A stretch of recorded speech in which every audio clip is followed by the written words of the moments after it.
காலமும் இல்லை. கலைகளுக்கான பொற்காலம் இது என்று சொல்வதும் குறைத்து சொல்வதற்கான வாய்ப்பு இல்லை.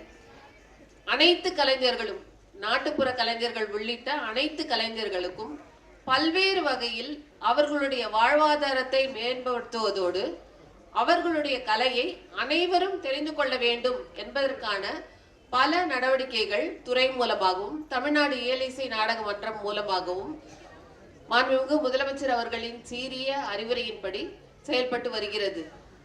அதன்படி சங்கமம் நிகழ்ச்சியில் சென்னையில் நடைபெற்ற 4-5 நாட்கள் நிகழ்ச்சியோடு அனைத்து மாவட்டங்களிலும் பொங்கல் சங்கமம் நிகழ்ச்சி குறுகிய கால அளவில் சிறப்பாக செய்யப்படுவதில் முக்கிய பங்கு தமிழ்நாடு இயலிசை நாடக மன்றம் வகிக்கிறது என்பதை துறை சார்பாக என்னோட நன்றியை இப்போது தெரிவித்துக் கொள்கிறேன்.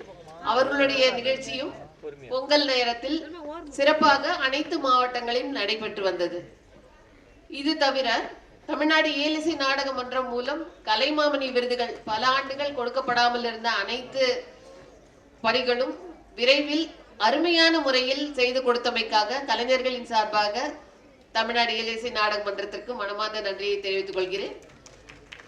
இது தவிர கலைஞர்களுக்கு ஓய்வூதியம் வழங்குதல், இளம் கலைஞர்களை ஊக்குவிக்கும் திட்டம், கிராமிய கலைஞர்களுக்கு இசைக்கருவிகள் மற்றும் கூத்து நாடக கலைஞர்களுக்கு உடை ஆபரணங்கள் வழங்குதல், கலை நூல்களை வெளியிடுதல் போன்ற பல திட்டங்களை செயல்படுத்தப்பட்டாலும் நிகழ்த்து கலைஞர்களுக்கு வாய்ப்பளிக்கும் வகையில் மாவட்ட அளவிலும் மாநில அளவிலும் பிற மாநிலங்களிலும் அயல் நாடுகளிலும் கலை நிகழ்ச்சிகள் நடத்தி வருவது மிகவும் பாராட்டுதலுக்குரியது.